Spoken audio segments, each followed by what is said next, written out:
Pour les hommes, la vie c'est le libre arbitre, avec toutes ses déviances, toute sa licence, tout son libertinage et son esclavage. Pour les hommes, la vie c'est l'avortement, on se débarrasse de ce qui gêne. Pour les hommes, la vie c'est la chair, avec toutes ses turpitudes. Pour les hommes, la vie c'est le sexe. En Dieu, c'est la charité et l'amour, ce qui n'est pas la même chose. Et les hommes... Cet homme qui harangue la foule est l'abbé Laguérie, l'un des porte-paroles les plus bruyants du courant traditionnaliste de l'Église catholique. L'Église, elle a un message. Le Christ, le Fils de Dieu, est venu sur terre. Il est le salut du genre humain, à prendre ou à laisser. C'est la doctrine de tous les papes, des 265 papes depuis 2000 ans. Ça vous plaît ou ça vous plaît pas, c'est comme ça. C'est fini, mai 68. C'est fini, Vatican II. C'est du passé, un passé mauvais. Vatican II. Le Concile Vatican II. Un concile qui se tient quelques années à peine avant les événements de mai 68 et dont on fête aujourd'hui le cinquantenaire. Un concile, c'est la réunion à Rome de tous les évêques du monde. Chaque bouleversement de l'Église catholique fut marqué par un concile. Le dernier s'était tenu en 1870. Depuis, aucun pape n'a osé se lancer dans cette aventure. Aussi, quand près d'un siècle plus tard, le pape Jean XXIII annonce, 3 mois seulement après son élection, qu'il veut réunir un concile, c'est la stupéfaction. Quelle lubie ou inspiration divine a frappé ce vieil homme de 77 ans. Il sentait que l'Église était comme endormie un peu, ou devenue routinière au son. Et alors, il a voulu quand même souffler l'esprit, faire souffler l'esprit de Dieu pour dépoussiérer cette Église. Dépoussiérer l'Église, le mot est faible. Depuis le début du XXe siècle, la société a profondément changé. La science a fait des progrès fantastiques. La morale traditionnelle est remise en cause. Face à ces bouleversements, l'Église refuse d'évoluer. De plus en plus de chrétiens la rejettent et désertent en masse. L'Église catholique est en train de mourir. Mais Jean XXIII ne se doute pas qu'en voulant ouvrir les fenêtres de l'Église sur le monde, il prend le risque de l'achever. Car, au lendemain du Concile, une guerre fratricide va diviser l'Église en 2 camps irréductibles. Dans un camp, les réformateurs, convaincus que le Concile est une révolution dont il faut appliquer les décisions pour sauver l'Église. Dans l'autre, les traditionalistes, persuadés au contraire que ce concile maudit conduit l'Église à sa perte.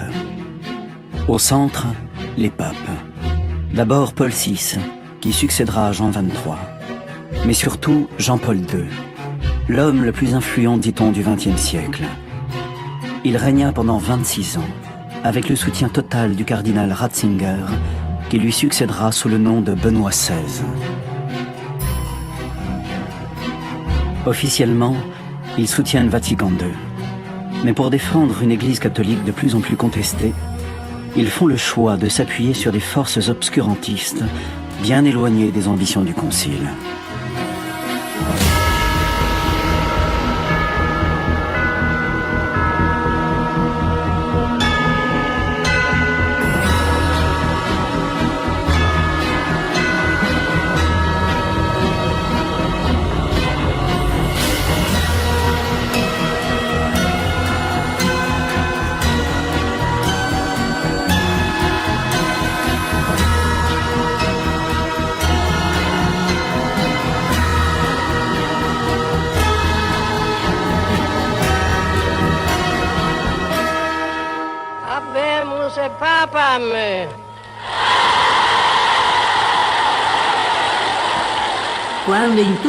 Quand dans le monde entier, même en France, en entendant Habemus Papam, Angelo Joseph, cardinal Roncalli, a été élu pape. Tout le monde a pensé « est-ce un brave homme ? Que va-t-il faire ? Quel sera son programme ?» Est-ce qu'il restera dans son bureau à rédiger des documents ou ira-t-il au milieu de la foule ?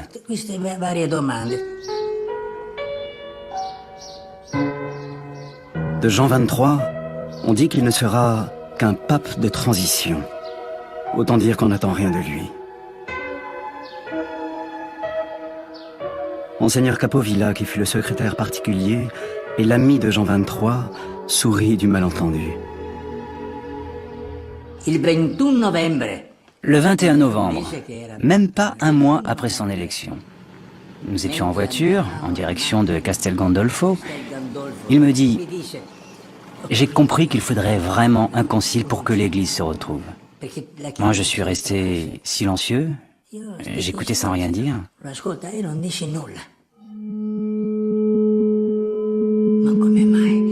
Et comment se fait-il que tu ne réagisses pas ? Saint-Père, c'est parce que j'ai peur. Monseigneur Capovilla a peur. Il y a de quoi. La tâche est immense. Jean XXIII avait cette intuition qu'il fallait que l'Église soit vraiment engagée dans son dialogue avec le monde.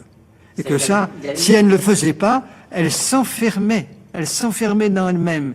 Et elle mourrait de manque d'oxygène. Et il se rend compte également qu'il faut arrêter de condamner tous azimuts et de dire c'est interdit, c'est pas bien, c'est mal. Enfin, qu'il ne faut pas refaire un concile pour condamner. Ne pas condamner. Depuis des siècles, l'Église n'a cessé de le faire. Les découvertes de Galilée, le schisme du protestantisme, le siècle des Lumières, la Révolution française, la victoire de la démocratie, la séparation de l'Église et de l'État, les progrès de la science, l'évolution de la morale. Avec le Concile Vatican II, pour la première fois, Rome entre dans la voie de l'autocritique.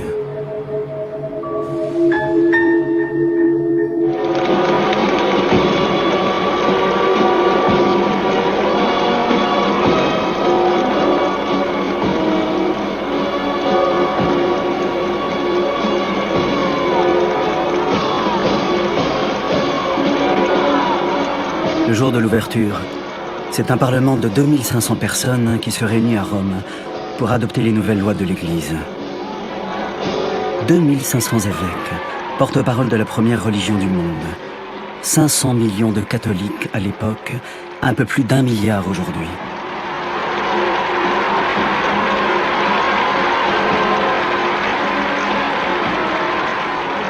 Mais rien ne va se passer comme prévu.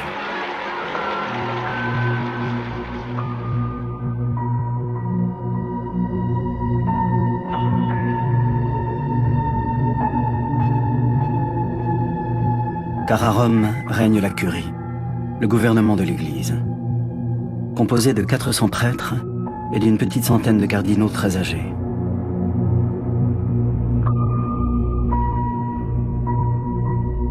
Ils vivent dans le luxe des palais pontificaux.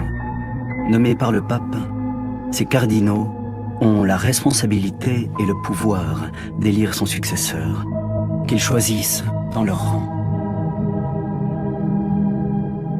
Quand le concile s'est ouvert, les dossiers étaient prêts.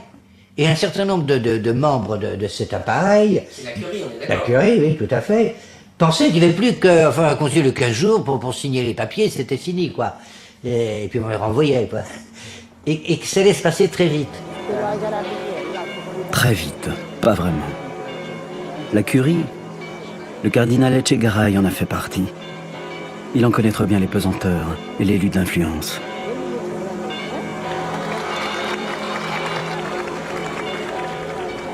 Collaborateur privilégié de Jean-Paul II pendant 20 ans, son grand âge l'autorise à parler aujourd'hui avec une liberté rare dans ce monde secret des princes de l'Église.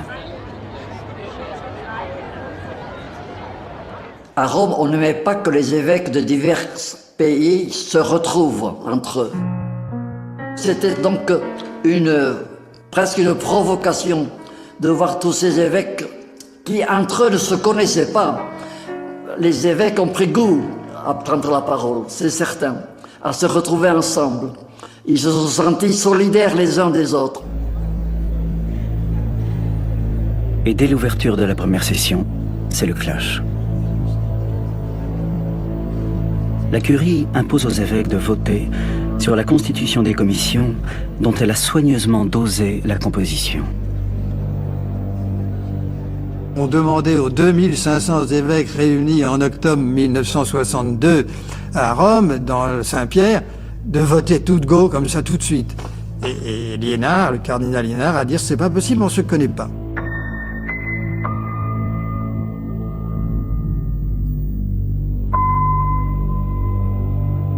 Le cardinal Poupart est à l'époque un des jeunes secrétaires du concile. Le cardinal Liénard demande au cardinal Tisserand verbum peto. Je demande la parole. Et Tisserand lui répond qu'il ne peut pas lui la donner. Alors Liénard répète en inversant les termes peto verbum. Donc la même chose. Alors je la prends. Et donc il lit son intervention. On n'est pas venu là donc pour enregistrer ce qui s'est fait avant nous. Si le pape nous demande de venir, c'est pour nous exprimer nous-mêmes. Donc il faut quand même nous donner 2 ou 3 jours pour nous connaître. Ces évêques, qu'on appelle les pères conciliaires, prennent le pouvoir sur ce formidable chantier, qui ne va pas durer 15 jours comme l'espérait la curie, mais va s'étaler sur 3 ans. Les évêques se retrouveront à Rome pour 4 sessions de 2 à 3 mois chacune. Première étape, les évêques déclarent vouloir revenir aux origines du christianisme, c'est-à-dire à une église pauvre au service des pauvres. Gaudium et spes. Tel est le titre de ce texte fondamental qui remet en cause la collusion de l'Église avec les puissants et les riches de ce monde.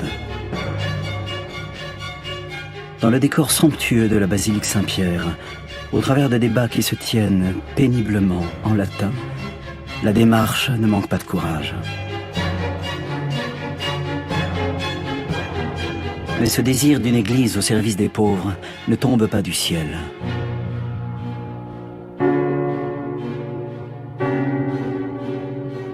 Dès la fin de la Deuxième Guerre mondiale, l'Église catholique avait commencé à changer. Dans les camps de prisonniers et dans les maquis de la résistance, les prêtres ont noué des liens très forts avec des militants communistes dont ils ont apprécié le courage et le dévouement au service des plus pauvres. La paix revenue, ces prêtres délaissent les paroisses pour s'investir dans des milieux où la présence chrétienne est inexistante.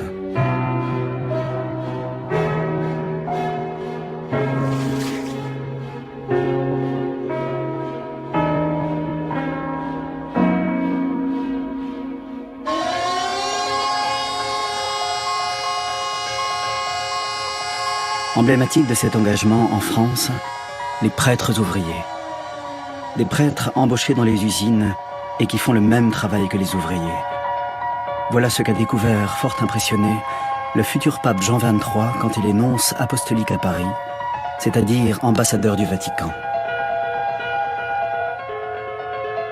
Je suis fils de famille paysanne pauvre. Et je me dis, les pauvres ne sont pas représentés dans l'Église.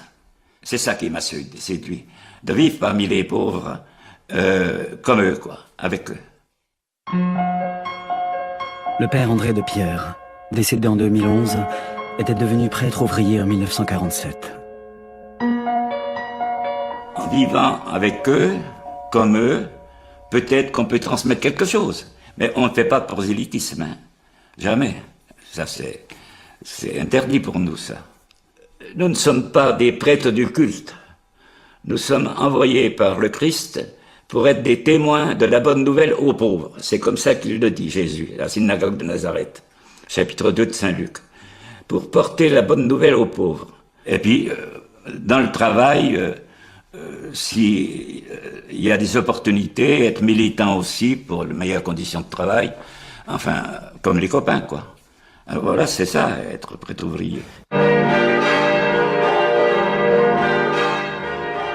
Au début des années 50, Témoigner de la parole du Christ par sa simple présence, sans chercher à recruter de nouveaux catholiques, c'est inacceptable pour le pape Pie XII, prédécesseur de Jean XXIII. Nous sommes en pleine guerre froide. Le Vatican a clairement pris position pour le camp occidental. En revanche, certains prêtres, par solidarité avec leurs camarades ouvriers, ont adhéré à la CGT et même pour certains au Parti communiste.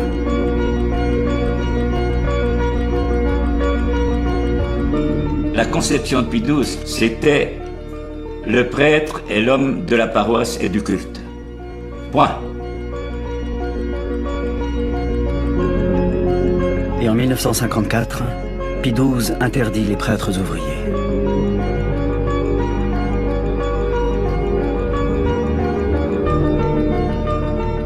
C'était tragique pour nous parce que on était tous brisés. Vous voyez les amitiés. Vous connaissez, on en connaît quelques-unes des amitiés vieilles, anciennes, vécues ensemble dans les difficultés, enfin, etc., avec des frères prêtres, puis tout d'un coup, on casse le lien.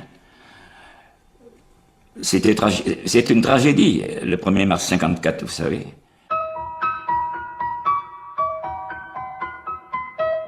Mais à Rome, André de Pierre a un allié de poids, le nouveau pape Jean XXIII.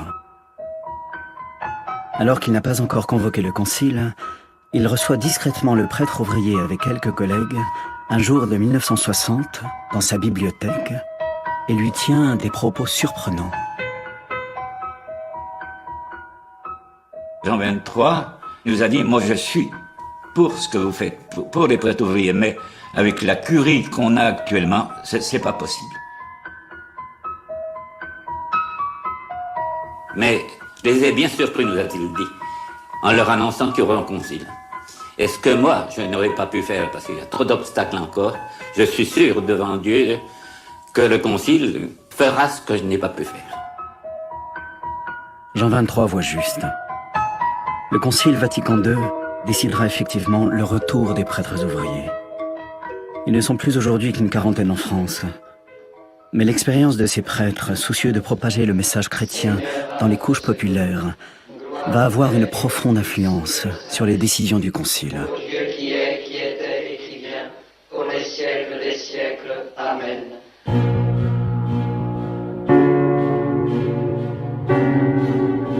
Également au service des plus pauvres, une autre expérience va profondément marquer les travaux du Concile. La théologie de la libération. Au Brésil, le clergé est engagé de longue date aux côtés d'une population misérable dans un pays dirigé par une dictature militaire.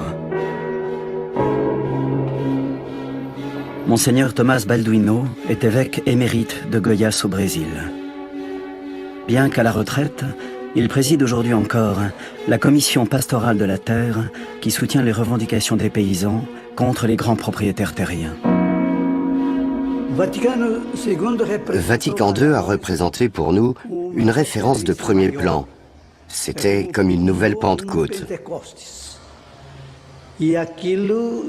C'était d'autant plus fort que nos évêques étaient présents, dont Helder Camara et d'autres ont d'une certaine manière aidé le concile. Et ils nous représentaient. C'était comme si nous y étions. Aujourd'hui, nous tous nous tâtonnons dans des grands problèmes humains. Dont Helder Camara. À l'époque archevêque de la ville de Recife, il fut le porte-parole au concile de cette théologie qui voulait aider les peuples à se libérer.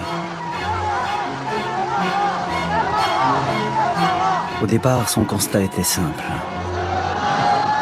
Si on regarde le monde, on arrive à découvrir qu'il y a 20% qui ont entre les mains 80% des ressources de la terre, que ces 20%, au moins d'origine, sont chrétiens.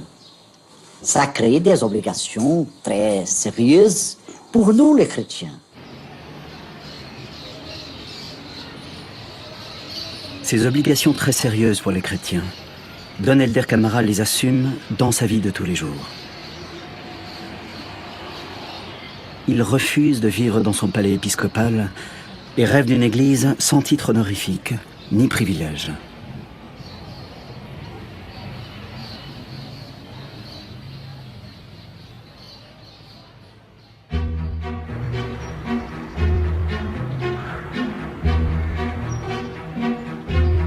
Et durant le concile, il se livre à une véritable lutte d'influence pour que l'Église se rapproche des plus déshérités.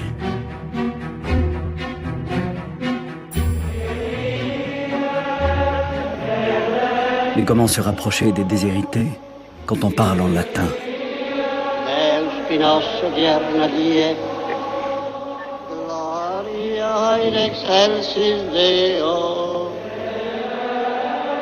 On a voté une réforme qui paraissait mineure, mais qui a eu une influence énorme, qui a été du passage du latin au français ou à toutes les langues du monde. Bon. Car on découvrait qu'il fallait rejoindre le peuple dans sa langue même.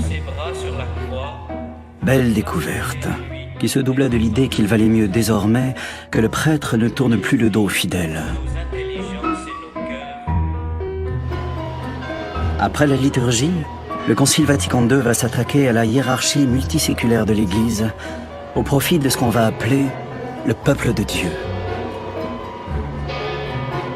L'Église était vue comme une pyramide, avec au haut, à la pointe, le pape, puis les évêques, et puis dans le bas, le bon peuple chrétien, comme on disait parfois avec ironie. Comme moi je disais Église, je pensais pape, hiérarchie. Et le prêtre que je devenais, que j'étais séminariste. Mais lorsque il y a eu le retournement, quand je dis Église aujourd'hui, je pense le peuple de Dieu. L'Église, c'est un peuple, avant d'être une hiérarchie. Mais qui fait partie de ce peuple de Dieu que le Concile vient de découvrir? À cette question cruciale, les pères conciliaires vont d'abord répondre « tous les chrétiens », quelle que soit leur Église.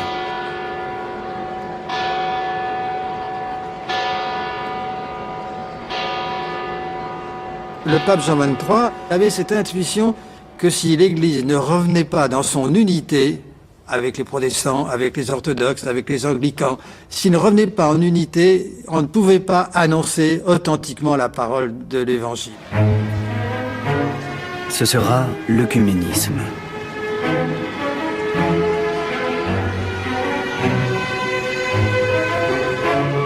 Mais vouloir réconcilier les chrétiens ne suffit pas. Le Concile va reconnaître à chacun la liberté de choisir sa religion, fût elle-même non chrétienne.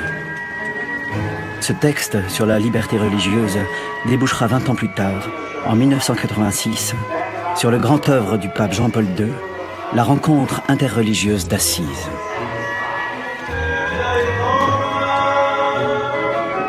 Dans la ville très catholique de Saint-François, se retrouvèrent pour une célébration commune chrétiens, musulmans, juifs, bouddhistes et animistes. Monseigneur Etchegaray en fut l'organisateur. C'était unique au monde.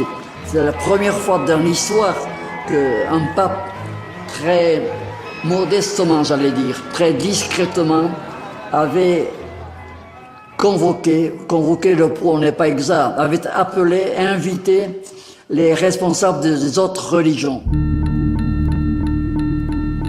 Cette prière commune interreligieuse fut considérée par le courant traditionnaliste comme un véritable blasphème. Mais Monseigneur Etchegaray ne craint pas d'enfoncer le clou. On avait, nous autres, à l'époque, l'image d'une église avec frontières, une forteresse. Alors comment voir que le Christ, qui est reconnu par nous comme étant le sauveur de tout le monde, donc aussi de toutes les religions, et comment voir, j'allais dire, accorder ce respect des autres religions en disant que tout homme peut être sauvé en dehors même de l'Église catholique. Tout homme peut être sauvé même en dehors de l'Église catholique. On revenait de loin, comme le rappelle le professeur Vorgrimler, un théologien allemand. Le concile de Florence, en 1444, avait bien précisé, sous la signature du pape Eugène IV, que les Juifs, les païens, ou les enfants qui n'ont pas été baptisés et qui ne seront pas baptisés avant la mort, sont voués à la damnation éternelle et brûleront pour l'éternité dans les flammes de l'enfer.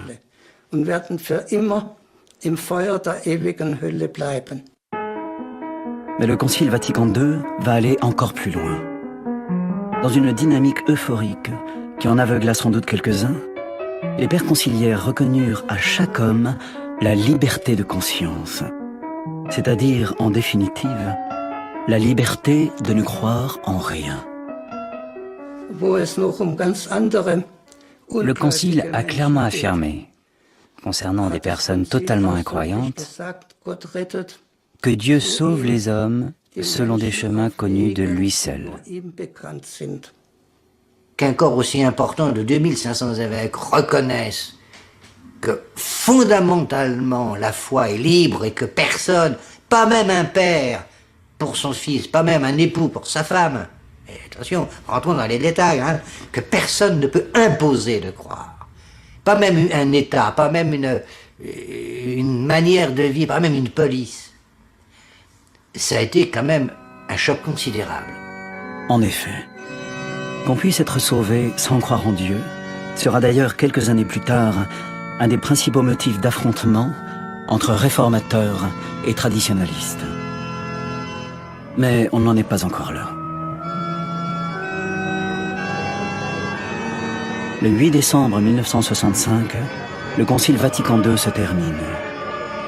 Entre-temps, le pape Jean XXIII est décédé. Paul VI, son successeur, a poursuivi le travail de réforme. Pour la grande majorité des chrétiens, le Concile est un immense succès.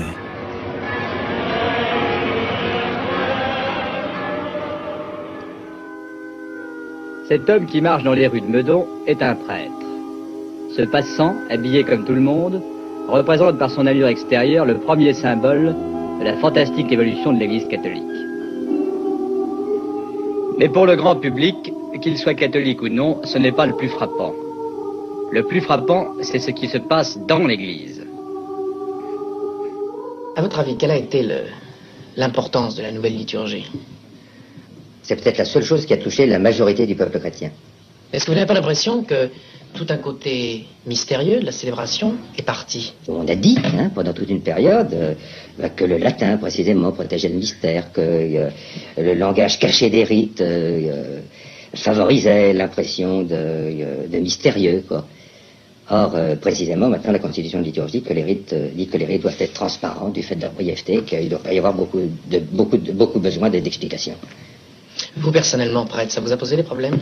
Oh, ça nous a libérés, quoi. Ça nous a libérés en ce sens que moi, j'aurais pas osé au séminaire, n'est-ce pas, penser que nous aurions une réforme liturgique aussi radicale. Bonjour. Aujourd'hui, en cette messe de rentrée, des jeunes vont exprimer devant vous leur vie, la vôtre, la vie des copains et des copines que vous rencontrez dans votre usine, bureau, lycée, école, dans vos loisirs, etc. Les jeunes vous présenteront le plateau de communion et vous pourrez vous-même prendre le sang. Le Concile Vatican II a fait sauter des verrous. Le choc des événements de 1968 dans les grands pays occidentaux va élargir la brèche. S'ouvre alors pour l'Église catholique une période très agitée d'expérimentation et de remise en cause. Du côté du clergé de base, une contestation clairement politique s'organise. À Rome, l'Assemblée européenne des prêtres se réunit sur le thème « Une Église à libérer pour libérer le monde ». Nous sommes d'une Église qui croit être en règle en dénonçant les petits péchés, tout en gardant le silence sur les péchés tellement monstrueux qu'ils scandalisent les peuples. Silence sur l'avènement des fascismes. Silence sur l'économie basée sur le seul profit. Silence sur l'abîme qui se creuse entre les peuples riches et les peuples pauvres. Parmi les contestataires, l'association française Échange et Dialogue rassemble environ 1 millier de prêtres. Nous demandons la liberté sur le plan de l'engagement politique et syndical. Nous demandons la liberté sur le plan du travail et nous demandons la liberté sur le plan du célibat. Plutôt que d'accepter de traverser une période un peu chaotique, comme un avion qui traverse des nuages, Rome a eu peur. Il est un peu revenu en arrière en disant « Oh là là, ce concile va nous attirer des ennuis ». Les ennuis, ils vont arriver. En 1968, sur la question sensible de la contraception. Dans les textes officiels d'autrefois, on disait le mariage, sa première finalité, c'est de mettre au monde des enfants, c'est la génération, c'est la procréation. Le Concile a dit la première finalité, c'est de s'aimer. La procréation est seconde et elle dépend de la responsabilité, de la volonté et de l'amour, presque on pouvait dire ça en effet, de l'amour des conjoints. La procréation dépend de la responsabilité des conjoints. Petite phrase, mais grande révolution. Car sa conséquence fut qu'une majorité d'évêques se prononça durant le concile pour l'autorisation de la contraception. Scandale au sein de la curie qui harcela le pape Paul VI. On a eu quelqu'un qui était toujours hésitant sur la manière de conduire les choses. Alors du même coup, il était beaucoup plus à l'écoute de sa curie. La curie l'emporte. Le pape retire la question de l'ordre du jour. Mais la société civile, en ces années de contestation, poursuit elle aussi sa mutation. Et le 28 décembre 1967, la pilule est légalisée en France par la loi Neuwirth. Panique au Vatican. Et 6 mois plus tard, le 26 juillet 1968, Paul VI publie l'encyclique Humanae Vitae, qui réaffirme l'indissolubilité du mariage et l'interdiction de la contraception. J'avoue que j'ai reçu une sorte de coup à l'estomac quand j'ai pris connaissance de l'encyclique. Pas seulement parce que c'est un catalogue d'interdits et que je suis pas tout à fait d'accord, enfin je suis même en contradiction formelle dans ma vie avec ces interdits, mais aussi parce que je trouve que dans l'ensemble, on nous parle comme à des enfants. Enfin, je pense que nous sommes tout de même capables, malgré toutes les fautes que nous pourrions faire, toutes les défaillances qui sont évidentes, je pense que nous sommes capables de nous servir correctement de la pilule. J'espérais que l'encyclique nous aiderait à comprendre ça, qu'elle jetterait un rayon de lumière supplémentaire sur notre réflexion personnelle dans ce domaine. Et c'est ça que je regrette de ne pas trouver. Pour la plupart des catholiques, la déception est terrible. Une déception à laquelle le pape Paul VI ne s'attendait pas. Ça a été pour lui comme un choc. Il a vu pour la première fois que dans l'Église, on pouvait ne pas être de l'avis du pape.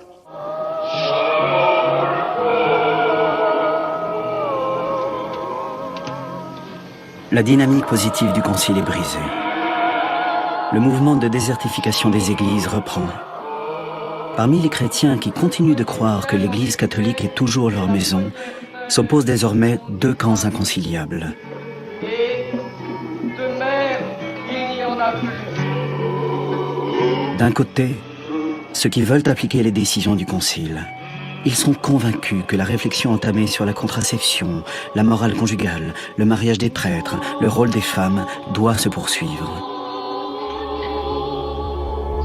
De l'autre, une frange réactionnaire, prête à tout pour liquider le concile, même à créer un schisme dans l'Église.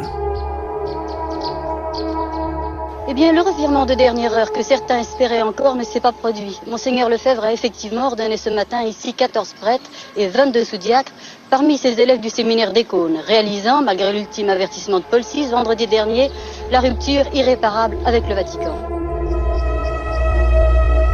Nous ne comprenons plus, ce n'est plus notre Église, ce n'est plus notre Église catholique, ce n'est plus notre foi catholique. On voudrait que nous aussi, nous prêtions la main à cette destruction de l'Église. à cette communion qui est purement et simplement un adultère de l'Église. Nous ne voulons pas être des adultères, nous voulons garder notre foi catholique. Au début du concile, Monseigneur Lefebvre, un évêque français, faisait pourtant partie du courant réformateur. Mais très vite, il prend ses distances. De son refus de la réforme liturgique, messe en français, prêtre face aux fidèles, il va faire l'étendard de sa révolte.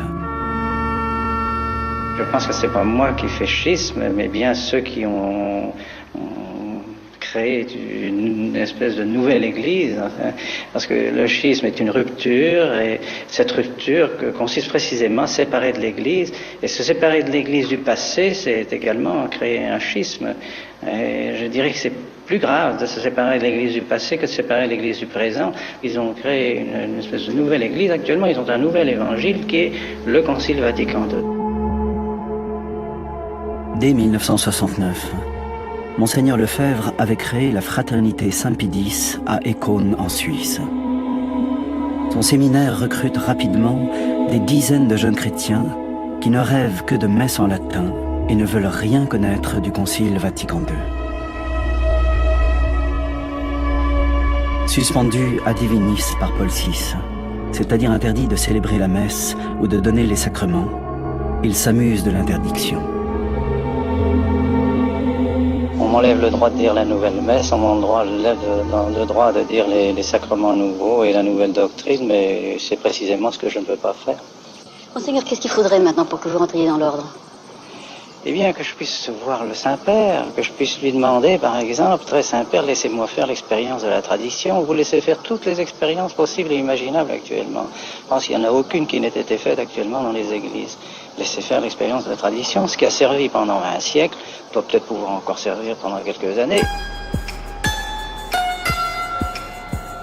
Cette tradition, dont Monseigneur Lefebvre réclame avec ironie qu'on lui laisse en faire l'expérience, il l'a mise en pratique dans l'église Saint-Nicolas du Chardonnay à Paris.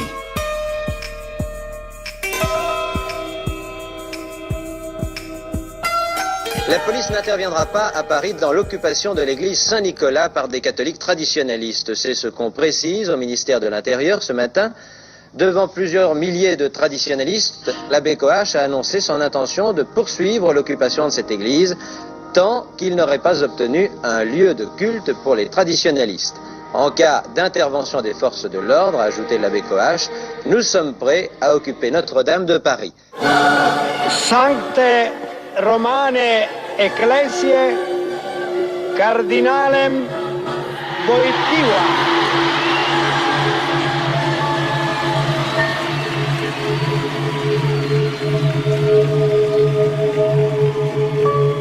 Venant de sa très catholique Pologne, le nouveau pape Jean-Paul II, premier pape non italien depuis le XVe siècle, découvre un monde en voie de déchristianisation et une église profondément divisée.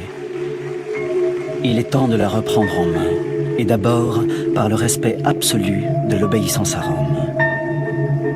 Monseigneur Lefebvre, avec sa fraternité schismatique, va être le premier à en faire les frais. Car en juin 1988, il fait le pas de trop. Mesdames, Messieurs, bonsoir. Ite missa est, la messe est dite et la rupture consommée entre le Vatican et Monseigneur Lefebvre. Monseigneur Lefebvre qui aura été excommunié quelques minutes à peine après la consécration des 4 évêques, des mains même du prélat d'Écône. Plusieurs milliers de fidèles s'étaient réunis dans ce petit village du sud de la Suisse pour chanter avec ferveur une liturgie supprimée par le Vatican depuis 20 ans tout juste.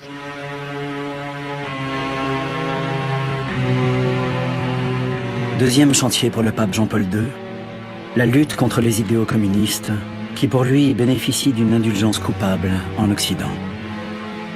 Le communisme, il en a connu les méthodes répressives dans son pays et il ne cessera de le combattre en cette période de guerre froide. Et d'abord en Amérique latine.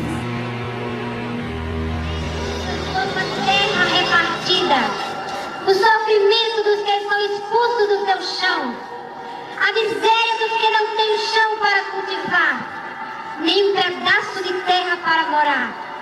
Com esta terra, ofertando, Senhor, do sangue dos irmãos que morrem nas lutas pela terra.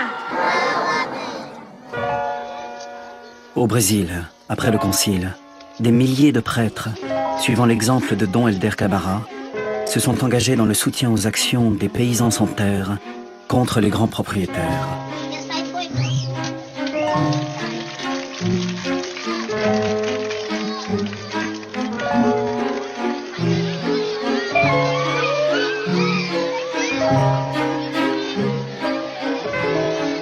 Il me semble évident que mon premier devoir d'homme, des chrétiens, des prêtres, des évêques, c'est d'aider mon peuple à arriver à un niveau humain. Mais pour bien des gens, ça c'est quelque chose de subversif. Subversif. Cet engagement dans des pays d'Amérique latine, dont la plupart sont des dictatures violemment anticommunistes, l'Église va le payer au prix fort.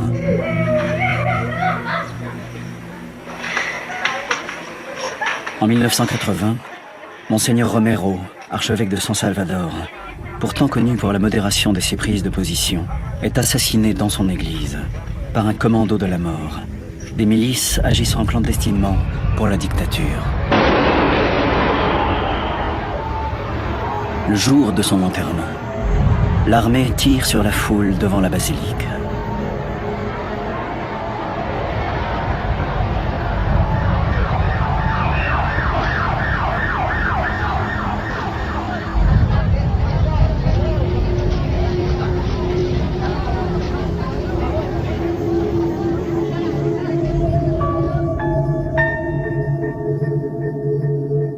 En voyage au Salvador, Jean-Paul II viendra s'incliner sur la tombe de l'évêque assassiné, mais il ne dira pas un mot. Car il est convaincu que la théologie de la libération fait le jeu de la propagande communiste. C'est le cardinal Ratzinger, l'homme qui va gouverner l'Église avec lui pendant 26 ans, qui en fera l'aveu. Il ne s'agit pas pour nous de freiner l'intervention de l'Église en faveur des pauvres. Au contraire, nous l'encourageons. Nous voulons seulement alerter sur ceux qui non seulement n'aident pas, mais qui veulent nous mener vers un nouveau totalitarisme. Nous voulons montrer que ces options où se mêlent la foi et une politique d'origine marxiste engendrent au final des privations de liberté.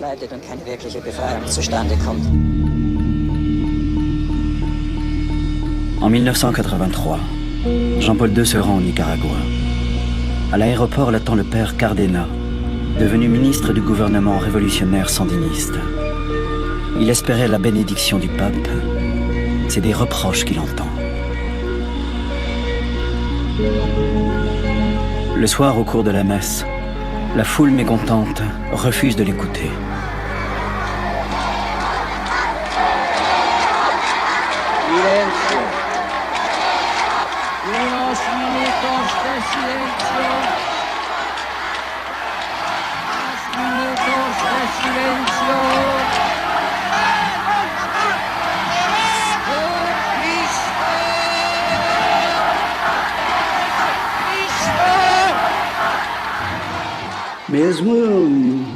Sans l'avouer, tout en continuant à dire que le concile était une Pentecôte, un moment privilégié de l'Église, la nouvelle politique a été de remplacer le concile par autre chose.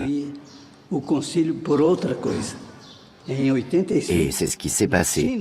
Et ça a commencé au synode des évêques de 1985, réuni par le pape Jean-Paul II.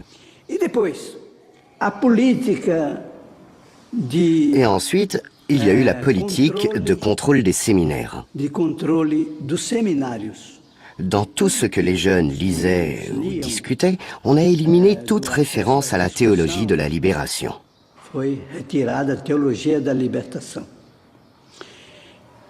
Les supérieurs, les évêques, les prélats ont été peu à peu totalement changés. En 1985, pour succéder à Dom Helder Camara, Jean-Paul II désigne un évêque totalement opposé à la théologie de la libération.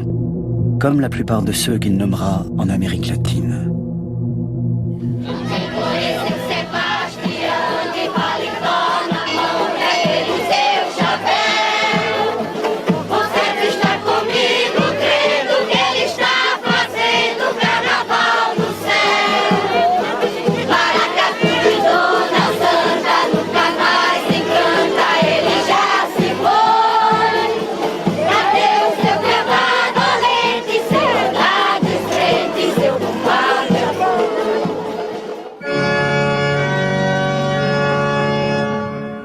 Nombre de ces nouveaux évêques appartiennent à l'Opus Dei, l'œuvre de Dieu.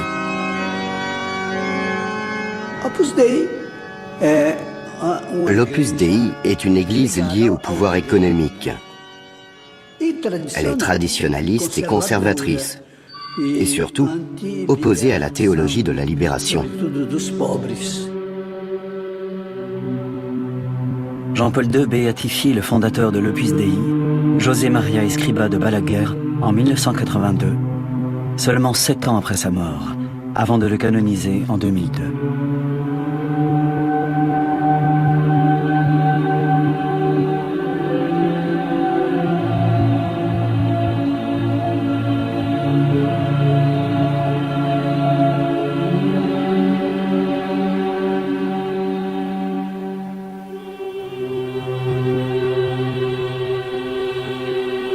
L'Opus Dei est souvent dénoncé par d'anciens membres comme une secte au fonctionnement secret, principalement préoccupée de son enrichissement et de l'accroissement de son pouvoir occulte au sein de l'Église et de la société. Elle est née en Espagne, sous la protection du régime fasciste du général Franco.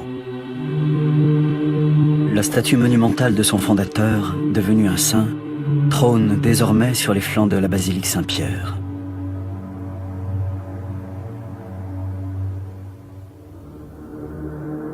Mais le soutien de l'Opus Dei ne suffit pas à rassurer Jean-Paul II. L'avenir de l'Église, ce sont ses prêtres. Or, les séminaires ne recrutent plus qu'au compte-gouttes. Et beaucoup des nouveaux prêtres sont, aux yeux du pape, contaminés par des idées qu'il juge bien trop modernistes. Un homme va lui garantir 2000 prêtres formés à l'ancienne, obéissants et totalement dévoués au Vatican.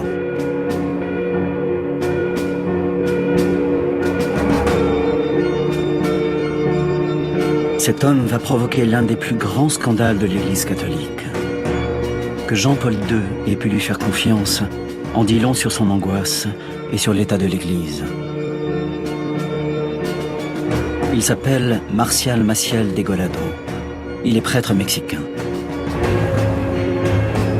En 1936, à 16 ans, il reçoit du Saint-Esprit, dit-il, l'ordre de former un groupe de prêtres dédié de façon totale à la prédication et à l'extension du royaume de Dieu. Ce mouvement va s'appeler les Légionnaires du Christ. Soutenu par la papauté, les dictatures du général Franco en Espagne et du général Pinochet au Chili, il est financé par les riches Mexicains, inquiets de la montée d'un clergé contestataire. Les Légionnaires du Christ recrutent et fonctionnent comme une secte.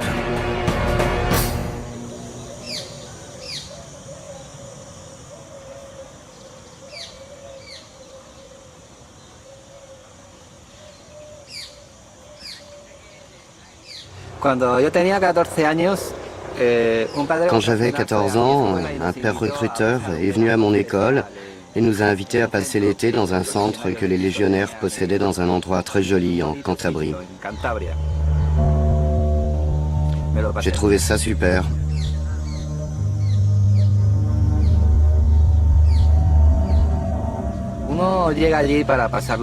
On y vient d'abord pour passer du bon temps et peu à peu, ils te lavent le cerveau, te faisant croire que tu as la vocation sacerdotale. Et ceux qui quittent le centre sont considérés comme des traîtres. Donc, nous voulions tous en être.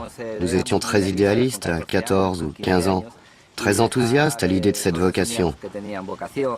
Abandonner la vocation revenait à trahir les plans que Dieu avait pour nous.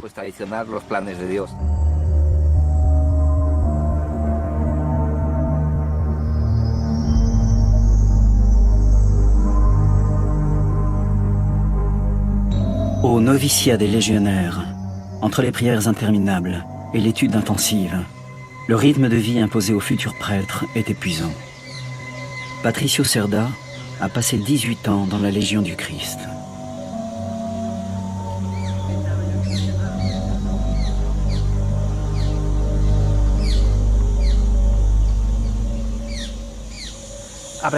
Apprendre par cœur les constitutions, les règles, l'évangile de Saint Jean, le latin, le grec, lire les écrits du fondateur.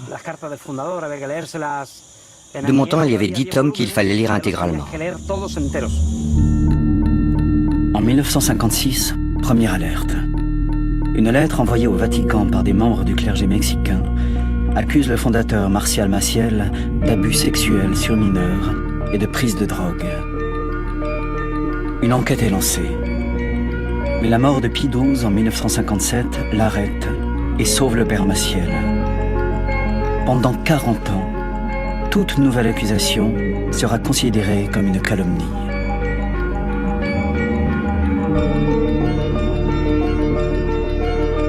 Dans les années 60, les turbulences qui agitent l'Église après le Concile renforcent la position du père Maciel au Vatican. Là où tous les curés commençaient à quitter la soutane, la Légion conservait strictement son habit noir et le montrait. Là où l'on ouvrait les séminaires sur le monde extérieur, ils conservaient leurs règles immuables. Pour la partie la plus traditionnelle de l'Église et de la Curie, les légionnaires devenaient le modèle à suivre. Jean-Paul II refuse de croire les accusations très graves contre le fondateur qui continuent de remonter à Rome, mais sont archivées sans suite.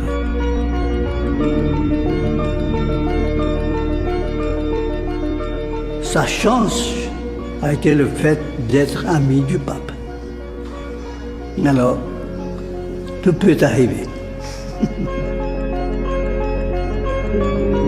À cette époque, le père Maciel impose à ses légionnaires un nouveau vœu, leur interdisant de critiquer leurs supérieurs. Le 3 janvier 1990, Jean-Paul II, pour fêter le 50e anniversaire des légionnaires, ordonne lui-même 60 prêtres de cette congrégation dans la basilique Saint-Pierre.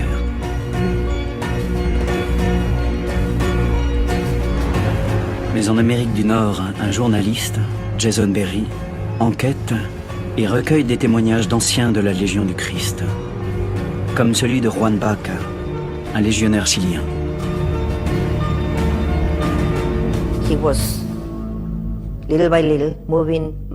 Il avait pris ma main et petit à petit la faisait descendre vers son érection. C'était la première fois de ma vie que je touchais quelqu'un. Il m'a dit, je vais t'expliquer comment faire.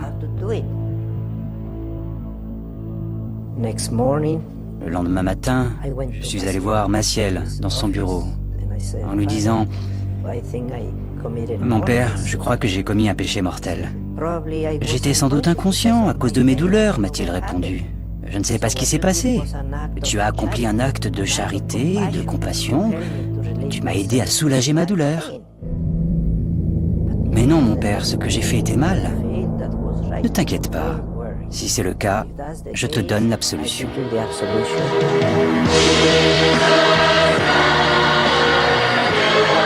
Le père Maciel explique aux jeunes séminaristes que ces demandes de masturbation et autres violences sexuelles sont destinées à le soulager de douleurs à l'estomac. Le pape est au courant, prétend-il, et l'a relevé de ses obligations de chasteté.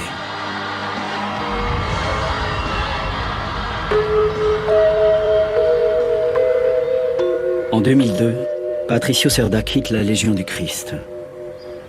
Il constitue un dossier de 400 pages de témoignages d'anciens légionnaires. Par l'intermédiaire d'un évêque chilien, il obtient un rendez-vous avec le cardinal Ratzinger. J'ai rencontré le cardinal Ratzinger pendant environ 20 minutes sur le lieu-dit du bras de Charlemagne, place Saint-Pierre. Nous avons marché un peu et je lui ai donné le dossier. Le cardinal Ratzinger à ce moment-là m'a dit « Laissons cela dans les mains de Dieu et dans les mains de l'Église. Nous allons agir. » Mais rien ne se passe. Les légionnaires et le Père Maciel ont longtemps donné de l'argent à des personnes très haut placées dans la hiérarchie vaticane. Pourquoi l'ont-ils fait? Pour protéger Maciel. Un homme est particulièrement visé par ces accusations. Le cardinal Angelo Sodano. Plus haut responsable de la curie, il dirigea le Vatican pendant la longue agonie de Jean-Paul II. Il s'opposa fermement à toute tentative d'enquête sur le Père Maciel. En 2000, il inaugura l'Athénée pontifical Regina Apostolorum, un luxueux campus universitaire des légionnaires dans la banlieue de Rome. C'était un cardinal corrompu, comme il y en avait beaucoup d'autres. Et je peux dire qu'il est prouvé que le cardinal Ratzinger était l'un des rarissimes cardinaux qui n'a jamais accepté de cadeaux ou d'argent de la part de la Légion. Et si je ne me trompe pas, c'est le cas aussi pour le cardinal Etchegaray. Martial Maciel avait offert à Etchegaray une Mercedes. C'était le cadeau qu'il avait l'habitude de faire. Et Etchegaray avait répondu « Je n'en ai pas besoin ».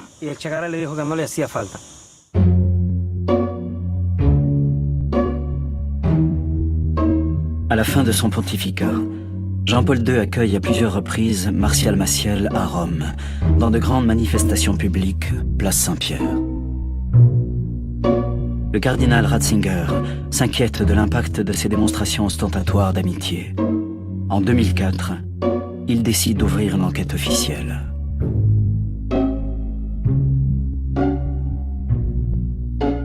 L'effet est immédiat. La mise à la retraite du Père Maciel est annoncée par les dirigeants de la Légion. À sa mort, 2 ans plus tard, on découvre qu'il avait femme et enfants. Des enfants qui affirment avoir été violés par leur père. Le Vatican, où Benoît XVI a pris la succession de Jean-Paul II, reconnaît enfin que le fondateur des légionnaires avait mené, entre guillemets, une vie sans scrupules ni authentiques sentiments religieux. Que vont devenir les légionnaires du Christ? Faut-il, comme beaucoup le réclament, liquider cette institution qui a vécu pendant un demi-siècle comme une secte adorant son fondateur et dissimulant ses crimes?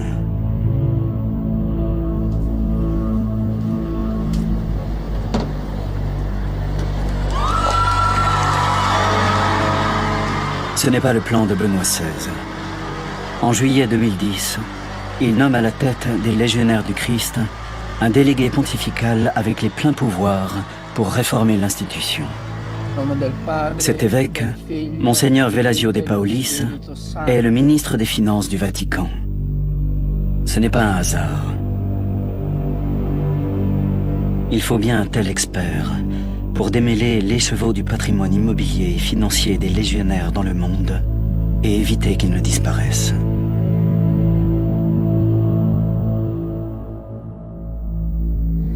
Víctor Manuel Mata Valencia. Presente. Óscar Manuel Macías Pérez. Presente. Juan Carlos Durán Ambrí. Le 12 décembre 2011, 49 légionnaires sont ordonnés prêtres à Rome par le cardinal de Paolis. Presente. Sauvé par Benoît XVI et débarrassé de son scandaleux fondateur, la Légion du Christ est de nouveau en ordre de marche au service du Vatican.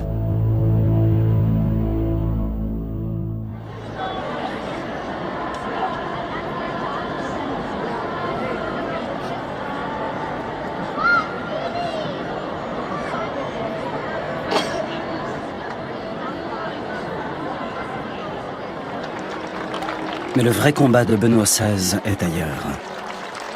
Le camp des traditionalistes, actuellement très minoritaire, ne cesse de progresser. Benoît XVI est prêt à tout pour les réintégrer dans la famille catholique. Ces dissidents rejettent pourtant totalement Vatican II. Peu importe, car au-delà des déclarations officielles, Benoît XVI n'a jamais véritablement accepté ce concile qui a piétiné des siècles de tradition catholique. Dès 1966, il reprend à son compte cette interrogation: le concile ne tourne-t-il pas le dos à la conversion pour aller vers la perversion de l'Église?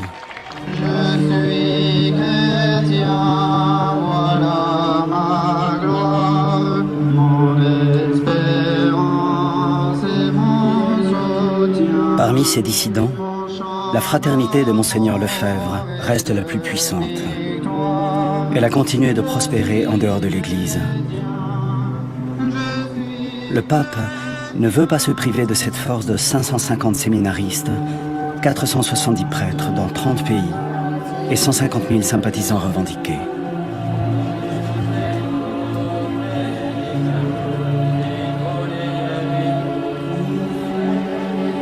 Et il va tendre la main aux schismatiques de façon spectaculaire.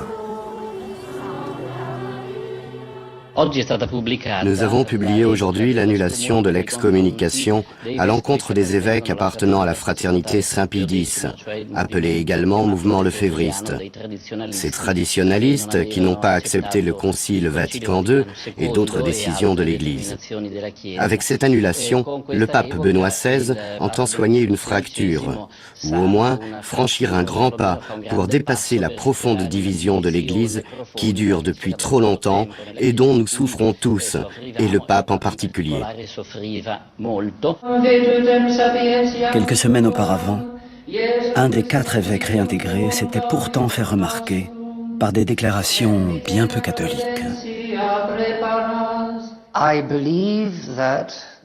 Je crois que les preuves historiques vont profondément, non, vont absolument à l'encontre du fait que 6 millions de Juifs ont été délibérément gazés dans les chambres à gaz, suivant une politique délibérée d'Adolf Hitler. Vous voulez dire qu'aucun Juif n'a été tué? Dans les chambres à gaz, oui. Donc il n'y a pas eu de chambre à gaz? Je pense en effet qu'il n'y a pas eu de chambre à gaz.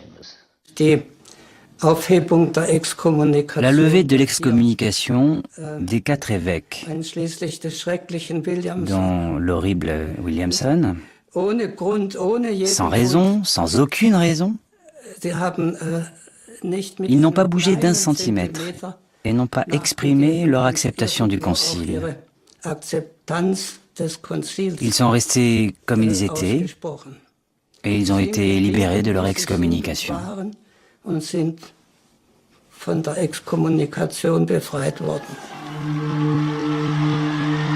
Malgré ce camouflet, Benoît XVI fait de nouvelles concessions. Il propose à Monseigneur Felay, successeur de Monseigneur Lefebvre, le droit de critiquer Vatican II et une très large autonomie au sein de l'Église.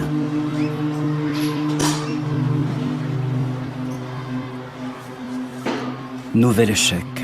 Monseigneur Felay déclare en février 2012 « Je suis persuadé que dans 10 ans, les choses seront différentes, parce que la génération issue du Concile Vatican II aura disparu. »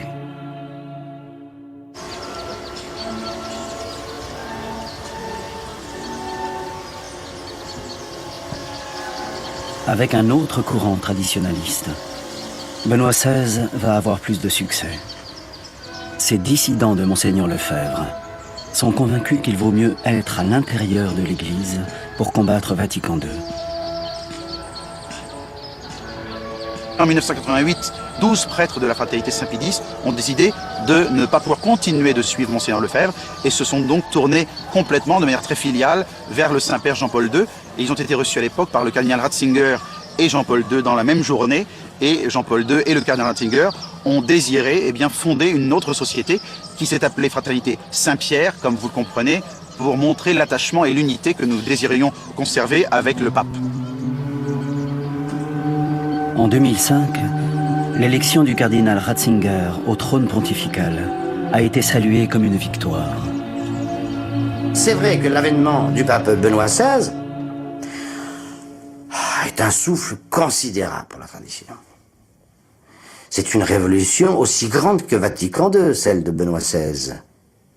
Sauf que c'est une révolution qui nous ramène à l'essentiel.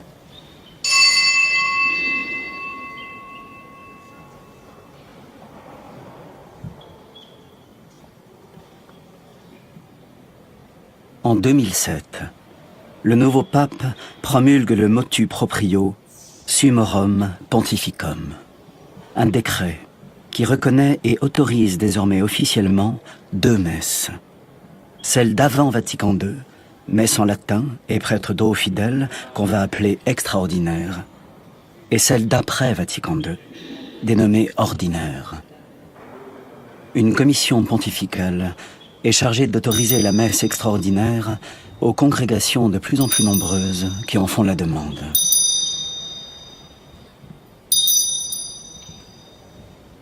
Et en 2011, l'instruction Universae Ecclesia donne à tous les catholiques le pouvoir de réclamer directement à leur curé cette messe en latin.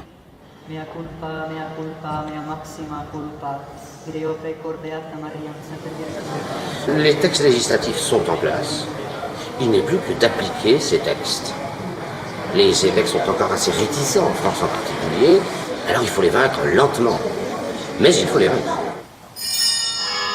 La messe dans la langue de chaque pays, un des acquis les plus spectaculaires du Concile Vatican II, est désormais officiellement contesté.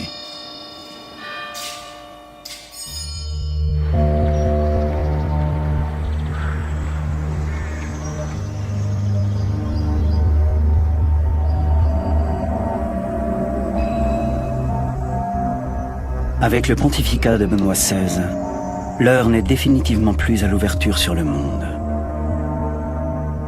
Ce n'est qu'un détail, mais il a valeur de symbole. Des cardinaux ne craignent plus de s'afficher en capa magna, un manteau qui ne se portait plus depuis la fin du concile. Vatican II continue d'être invoqué comme une figure de style imposée. Mais désormais, à Rome, on préfère parler de nouvelle évangélisation et de minorité catholique agissante.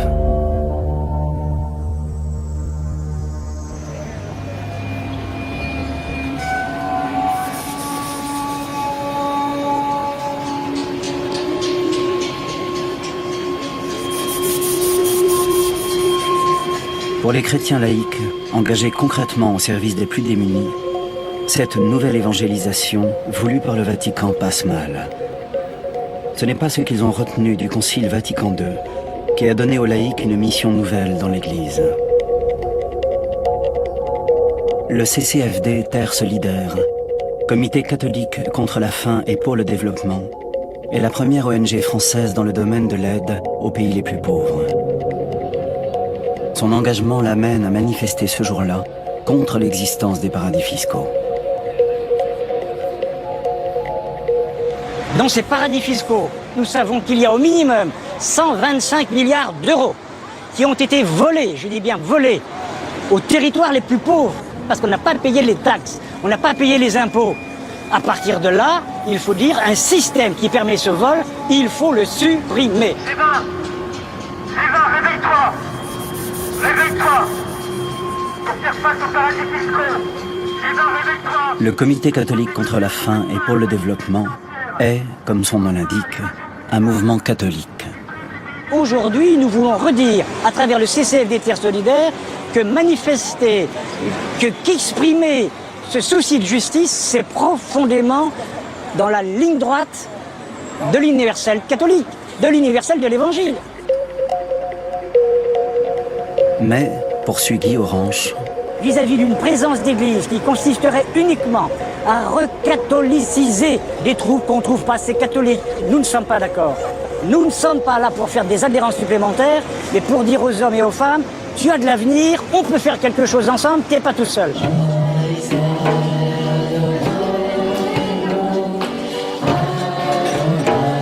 Recatholiciser. Ce n'est pas non plus l'objectif de Jean Vanier, le fondateur de l'Arche. En 1964, il décide de s'installer avec 2 handicapés dans une petite maison. 48 ans plus tard, l'Arche compte 10 000 membres, répartis en 142 communautés partout dans le monde. Jean Vanier est catholique, mais il y a des questions auxquelles il a bien du mal à répondre. Quand on commençait à travailler avec le Conseil pontifical des laïcs, la question m'a été donnée, est-ce que vous êtes un organisme catholique, oui ou non? J'ai dit, mais Qu'est-ce que je peux dire? Mon inspiration est catholique. Mais après, je ne peux pas dire qu'on est une organisation catholique.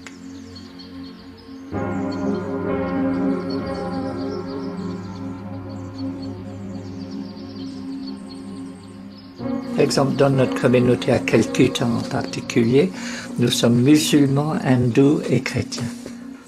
Mais on est bien ensemble, on prie ensemble, on chante ensemble, on prend des textes du Coran ou des textes de Gandhi ou des textes de l'Évangile ou d'autres textes, on chante, on prie notre Dieu.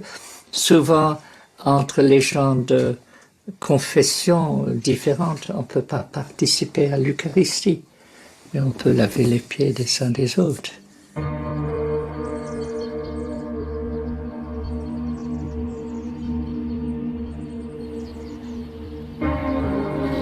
Le lavement des pieds n'est pas un sacrement catholique. C'est une coutume qui rappelle l'épisode de Jésus lavant les pieds de ses apôtres avant son dernier repas, en signe d'humilité.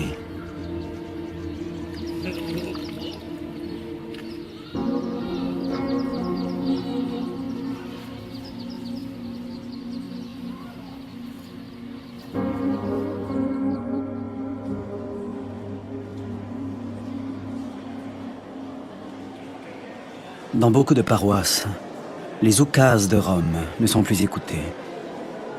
Sur l'interdiction de la contraception, toujours en vigueur, sur le rôle des laïcs et la place des femmes, des prêtres et des évêques désobéissent au pape, mais dans le silence. Car la papauté est une monarchie absolue, qui n'hésite pas à écarter les évêques désobéissants, comme les théologiens critiques.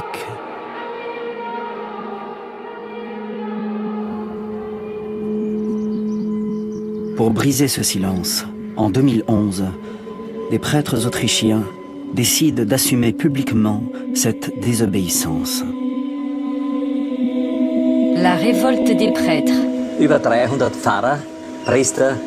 Plus de 300 prêtres et curés d'Autriche ont lancé un appel à la désobéissance. C'est-à-dire critiquer ouvertement l'ordre imposé par l'Église. Et aussi, sur certains points, emprunter des voies différentes. 80% des prêtres autrichiens pratiquent cette désobéissance, mais souvent en silence. Nous disons qu'il faut que ce soit fait au grand jour, en public.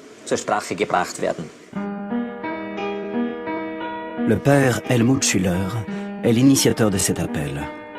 Il a été vicaire général de Vienne avant d'être limogé par son patron, l'actuel cardinal archevêque Christoph Schönborn. Il est aujourd'hui aumônier dans une université et curé d'une paroisse.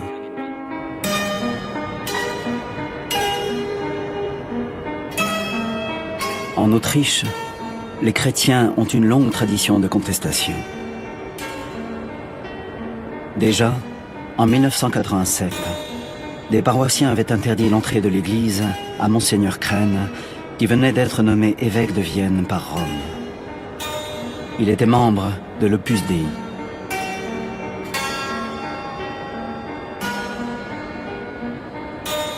Dix ans plus tard, des catholiques laïcs créent une association dont le nom résume le programme « Nous sommes l'Église ». Leur pétition recueille 500 000 signatures en Autriche et 1 800 000 en Allemagne. Ça n'empêche pas Benoît XVI de nommer à Berlin un nouvel archevêque, connu pour être très proche de l'Opus Dei. L'incorrigible, un pape qui laisse les Allemands abandonner la foi. Le faillible, la mission de Joseph Ratzinger a échoué.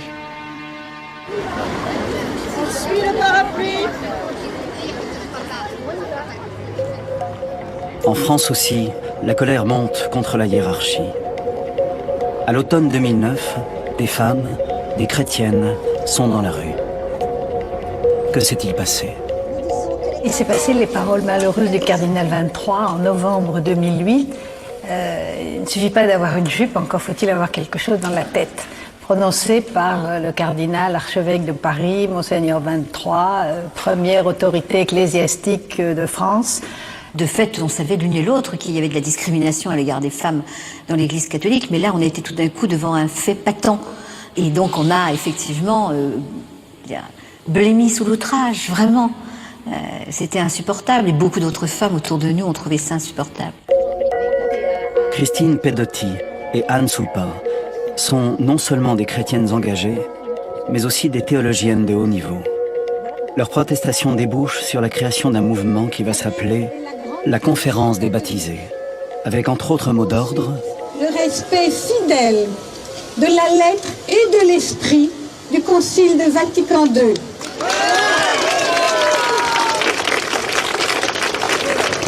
Et bien évidemment, la stricte parité entre hommes et femmes.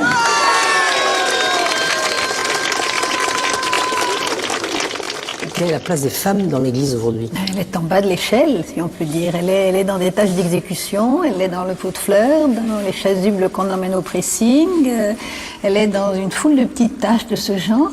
Mais les femmes n'ont pas de visibilité au niveau de la décision, elles n'ont pas de responsabilité directe dans les prises de décision de ce qui se passe nulle part. Le rôle des femmes dans l'Église avait été abordé par le Concile, mais retiré de l'ordre du jour par Paul VI sur la pression de la Curie. Les prêtres autrichiens désobéissants ont tranché la question. Nous nous sommes prononcés pour l'ordination des femmes parce que dans la religion chrétienne, les femmes et les hommes sont parfaitement égaux. Mais de Jean-Paul II à Benoît XVI, le Vatican campe sur ses positions. Le Seigneur a donné à l'Église une forme avec les 12 apôtres, puis à leur suite, les évêques et les prêtres, écrit Benoît XVI. Ce n'est pas nous qui avons donné cette forme à l'Église, poursuit-il, c'est lui, et on ne peut pas la changer. Le présupposé qui est derrière, c'est que Jésus s'est incarné dans une personne de sexe masculin et que on ne peut pas dépasser ce déterminisme historique de Jésus. Or, à mon avis, c'est théologiquement non fondé, puisque le Christ ressuscité incarne l'humanité entière, hommes et femmes. Par conséquent, le prêtre peut tout à fait être homme et femme. Nous nous positionnons aussi pour l'ordination des personnes mariées, les hommes comme les femmes. Choisir librement de fonder une famille est un droit fondamental, un droit de l'homme que l'Église se doit de respecter. Pour nous, cela est tout à fait compatible.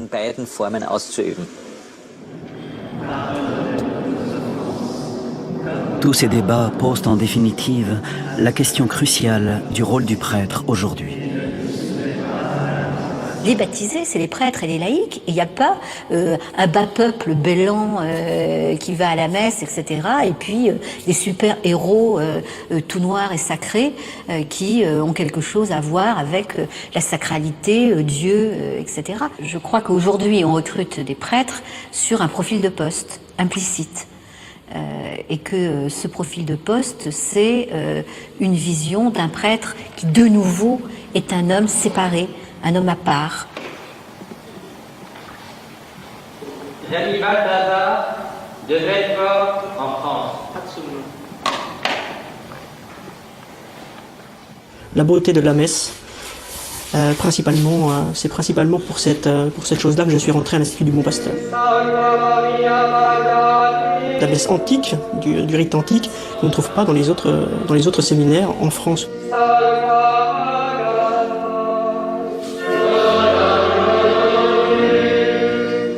Ce n'est pas uniquement une question de latin, c'est une question de rapport avec Dieu, mais ça c'est beaucoup plus personnel. Donc quelque chose qui permet d'avoir une relation beaucoup plus intime et personnelle avec Dieu, dans le silence et la paix, qu'on ne trouve beaucoup moins dans le rite moderne. Voilà.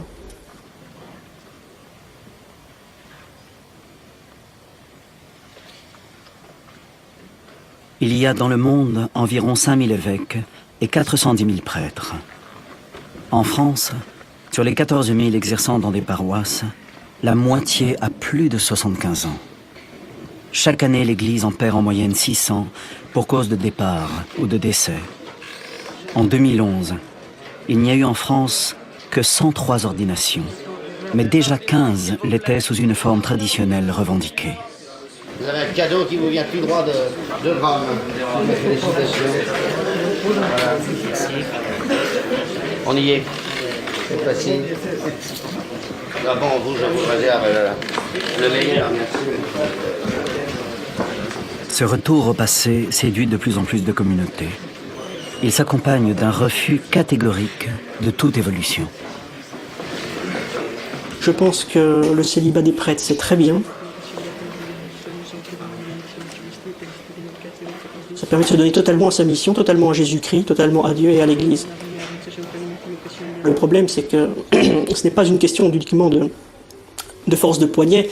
En théologie, on appelle ça un peu du pélagianisme, c'est-à-dire à coup de poignet, on arrivera à tenir. Non, c'est pas possible, pas possible. Mais avec l'aide de Dieu, car Dieu existe véritablement, oui, avec sa grâce, comme on dit, ça permet de tenir et d'avoir une relation réelle avec lui et de tenir dans le monde actuel qui est difficile, c'est vrai.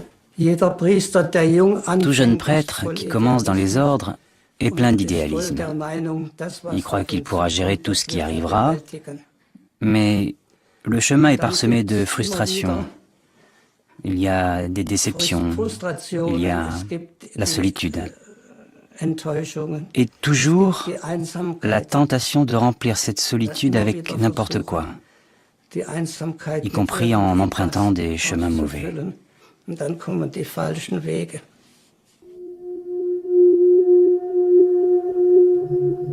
Ces mauvais chemins, beaucoup les ont empruntés.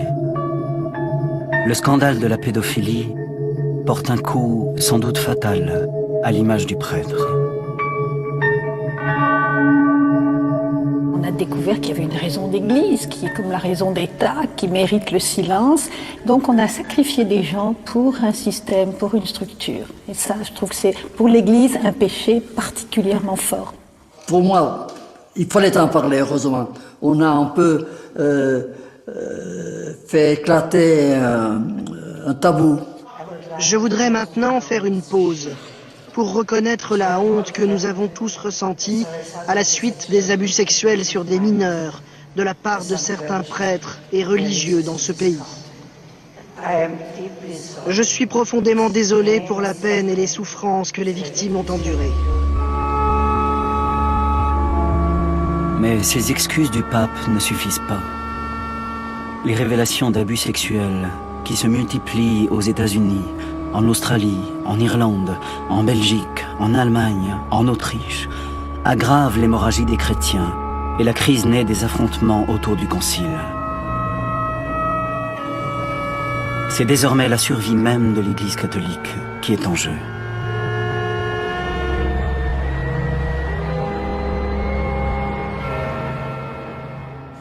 Tá vendo? Mais cego enxergando. Tem que acontecer de verdade, senão nem coloca no microfone. Au Brésil, comme dans bien d'autres pays, l'Église observe, fascinée et inquiète, les mouvements évangéliques, qui réunissent des foules immenses pour faire la publicité des miracles qu'ils prétendent accomplir. Levante as mãos agora, toda a multidão. Levante as mãos agora, a multidão. O nosso Deus toca nas suas mãos agora. L'Église se rassure en montrant au monde qu'elle aussi peut rassembler des foules sur des aérodromes ou des terrains de football. À Madrid en 2011, pour les JMJ, Journée mondiale de la jeunesse, ils étaient 1 million à attendre pendant des heures, en plein soleil, l'arrivée du pape. Mais sur les questions qu'avait posées le Concile il y a 50 ans, rien ne change. Car pour Benoît XVI, ce n'est pas l'Église qui se trompe, c'est le monde qui a tort. Si l'Église ne se pose pas ces questions et ne se projette pas dans la modernité, elle ne survivra pas. Elle ne sera plus qu'un musée et non une Église vivante. Rome a trahi les promesses du Concile Vatican II. Mais est-ce encore le problème ?